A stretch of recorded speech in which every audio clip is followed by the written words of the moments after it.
الحمد للہ رب العالمین والعاقبۃ للمتقین والصلاة والسلام علی سید الانبیاء والمرسلین وعلی آلہ واصحابہ اجمعین، اما بعد۔ سامعین کرام، آج کے سبق میں امتحان میں کامیابی کے دو روحانی عمل، دو روحانی وظائف پیش کر رہے ہیں جو بار بار کسی سبجیکٹ کے یا پھر کسی کلاس کے پرچے دیتے ہیں لیکن کامیابی نہیں ہو رہی۔ وہاں پہ دل و دماغ موف ہو جاتا ہے، محنت تو کرتے ہیں لیکن وہاں امتحان گاہ میں کچھ یاد نہیں رہتا، نسیان کی بیماری لاحق ہے۔ ان کو ہم بہترین روحانی وظائف دے رہے ہیں۔ محنت کا دامن کبھی بھی نہ چھوڑیے گا، صرف وظائف پر انحصار نہیں کرنا بلکہ محنت بھی کرنی ہے۔ من جد وجدہ، جس نے محنت کی اس نے پا لیا۔ آپ نے ابھی تک ہمارے چینل کو سبسکرائب نہیں کیا تو ویڈیو کے نیچے ریڈ بٹن پہ کلک کریں، ہمارے چینل کو سبسکرائب کریں، ہماری ویڈیوز کو لائک کریں، زیادہ سے زیادہ شیئر کریں۔ شاید کوئی دکھی مسلمان، شاید کوئی دکھیاری امتحانات میں ناکام ہونے کی وجہ سے پریشان ہو، شاید آپ کے شیئر کرنے سے اس کا دکھ دور ہو جائے۔ کسی مسلمان کے دکھ میں شریک ہونا، کسی مسلمان کی خوشی میں شریک ہونا، یہ مسلمان کا حق ہے۔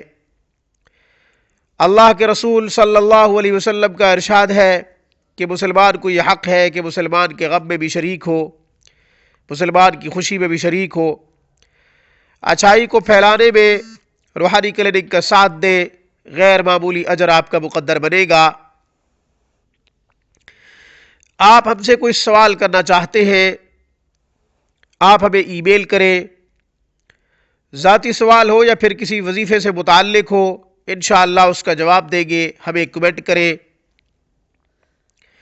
بتجوید قرآن کریم ہم سے پڑھنا چاہتے ہیں، الفاظ کی درستگی، حروف کی درستگی کرنا چاہتے ہیں، ہم سے رابطہ کریں۔ پاکستان یا پھر بیرونی ممالک میں سے کسی ملک میں آپ رہے ہو۔ خواتین و حضرات، عمر کی کوئی قید نہیں، بچے، بوڑھے، جوان، میل فیمیل سب قرآن پڑھ سکتے ہیں، سب قرآن سیکھ سکتے ہیں۔ قرآن کی خدمت کے لیے بندہ حاضر ہے۔ انشاءاللہ قرآن پڑھائیں گے، الفاظ کی درستگی، حروف کی تصحیح انشاءاللہ ضرور کروائیں گے۔ آپ ہمیں ای میل کریں، وہی ای میل ایڈریس جو ہے ہماری اسکائپ آئی ڈی ہے۔ ای میل ایڈریس روحانی کلینک 1020@gmail.com۔ ہماری اسکائپ آئی ڈی بھی یہی ہے، روحانی کلینک 1020@gmail.com۔ دو وظائف عرض کر رہا ہوں۔ امتحان گاہ میں جا کر، سینٹر میں جا کر پرچہ کھولنے سے پہلے 7 مرتبہ سورۃ انفال کی آیت نمبر ہے 62، پارہ ہے 10، آیت نمبر 62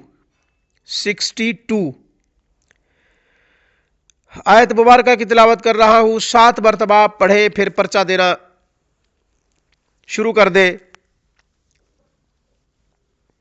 بالکل چھوٹا سا وظیفہ ہے، آسان ہے۔ فَإِنَّ حَسْبَكَ اللَّهُ هُوَ الَّذِي أَيَّدَكَ بِنَصْرِهِ وَبِالْمُؤْمِنِينَ فَإِنَّ حَسْبَكَ اللَّهُ هُوَ الَّذِي أَيَّدَكَ بِنَصْرِهِ وَبِالْمُؤْمِنِينَ۔ یہ آیت مبارکہ ہے، آیت نمبر 62 ہے، سورۃ انفال، پارہ نمبر ہے 10۔ آپ اس کو 7 مرتبہ پڑھیں، پھر امتحان دینا شروع کر دیں، پرچہ دینا شروع کر دیں۔ انشاءاللہ بھولی ہوئی چیز یاد آ جائے گی، بھولا ہوا سبق یاد آ جائے گا، اللہ جل شانہ استحضار نصیب فرما دیں گے، دل و دماغ کھل جائے گا۔ دوسرا وظیفہ عرض کر رہا ہوں۔ امتحان میں کامیابی کے لیے،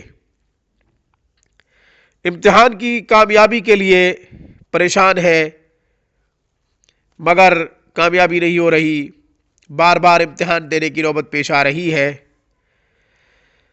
تو آپ نے امتحان گاہ میں پرچہ دینے سے پہلے کچھ وقت پہلے آپ نے ایک وظیفہ کرنا ہے جو میں دوران امتحانات خود بھی کیا کرتا تھا اور عوام الناس میں سے جو تعلیم کا ذوق شوق رکھتے ہیں ان کو بھی بارہا بتایا، الحمدللہ بچے بچیاں کامیاب ہوئے، پھر انہوں نے مبارکباد بھی دی، یہ اللہ کا فضل و کرم ہے، یہ اللہ کا احسان ہے۔ جس وظیفے کو خود کیا ہے وہ آپ کی خدمت میں پیش کر رہا ہوں۔ آپ نے امتحان گاہ میں داخل ہو کر سورۃ الم نشرح 7 مرتبہ پڑھنی ہے۔ سورۃ الم نشرح 7 مرتبہ پڑھنے کے بعد حروف تہجی، حروف مقطعات 10 حروف بتا رہا ہوں، ان کو آپ نے کیسے پڑھنا ہے وہ طریقہ بھی بتا دیتا ہوں۔ پہلے 5 حروف سورۃ مریم کی ابتدائی آیات، کاف ہا یا عین صاد، کاف ہا یا عین صاد، اور دوسری سورۃ شورا 26ویں پارے میں ہے، حامیم عین سین قاف۔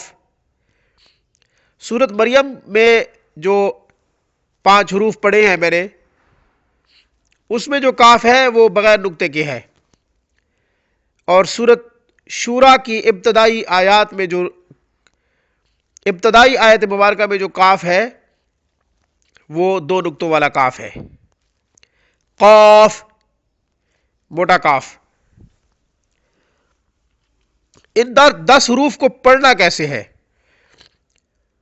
سورۃ الم نشرح 7 مرتبہ پڑھنے کے بعد کاف ہا یا عین صاد پڑھیں، ایک ایک حرف پر ایک انگلی بند کرتے جائیں، یوں دائیں ہاتھ کی مٹھی بند ہو جائے گی۔ پھر آپ نے حامیم عین سین قاف پڑھنا ہے، ایک ایک انگلی ایک ایک حرف میں بند کرتے جائیں، بائیں ہاتھ کی مٹھی بھی بند ہو جائے گی۔ پھر آپ نے کاف ہا یا عین صاد کے ساتھ دائیں ہاتھ کو کھولنا ہے، ایک ایک حرف پہ ایک ایک انگلی کھولتے جائیں، بائیں ہاتھ کی مٹھی بھی اسی طرح کھولیں گے جیسے بند کی ہے، حامیم عین سین قاف، بائیں ہاتھ کی مٹھی کھولے، اس کے بعد پرچے کو 3 مرتبہ پڑھے۔ جو سوال آسان لگے سب سے پہلے اس کو حل کرے،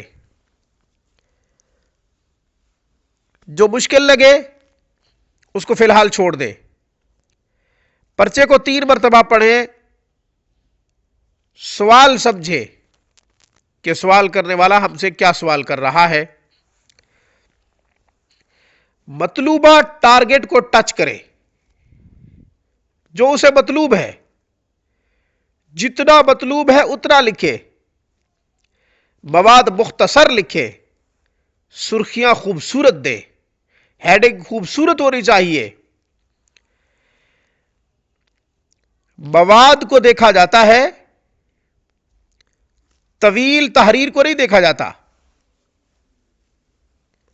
ہمیشہ ممتحن طویل تحریر چیک نہیں کرتا، بلکہ آپ کے مواد کو دیکھتا ہے، آپ کی علمی استعداد، آپ کی علمی صلاحیت کو دیکھتا ہے کہ آپ کے اندر کتنی علمی صلاحیت ہے، اس نے صلاحیت کو چیک کر رہا ہے۔ جتنا پرچہ چھوٹا ہوگا، مطلوبہ ٹارگٹ آپ جو مطلوب ہے ممتحن کو آپ اگر پورا کر دیں گے، مطلوبہ جوابات لکھ دیں گے آسان عام فہم لفظوں میں، خوبصورت سرخیوں کے ساتھ، پرچے کو پڑھنے میں اکتاہٹ کا شکار نہ ہو ممتحن، انشاءاللہ نمبر اچھے آئیں گے۔ گفتگو طویل ہو جائے، تحریر طویل ہو جائے، بات کا کوئی سر پاؤں نہ ہو، تحریر کا کوئی سر پاؤں نہ ہو، پھر ممتحن نمبر کم دیا کرتا ہے۔ یہ چند ہدایات تھی، اس پر عمل کیجئے، امتحانات میں انشاءاللہ کامیابی مقدر بنے گی۔ اس پیغام کے ساتھ مجھے اجازت دیجئے کہ وقت سے پہلے قسمت سے زیادہ کبھی کسی کو نہیں ملا کرتا۔ کسی مسکین یا فقیر کو کچھ دیتے ہوئے یہ مت سوچئے کہ اس کے اوقات کیا ہے، کیونکہ اللہ ہمیں بغیر اوقات بغیر حساب دے رہا ہے۔ نصیب مل کر رہے گا، اگرچہ پہاڑوں کے نیچے کیوں نہ چھپا ہوا ہو۔ فکر معاش میں مبتلا رہنے کی ضرورت نہیں، کیونکہ رزق کا ذمہ دار خود اللہ ہے۔ روحانی کلینک کی طرف سے، میری طرف سے السلام علیکم ورحمۃ اللہ وبرکاتہ، وآخر دعوانا ان الحمد للہ رب العالمین۔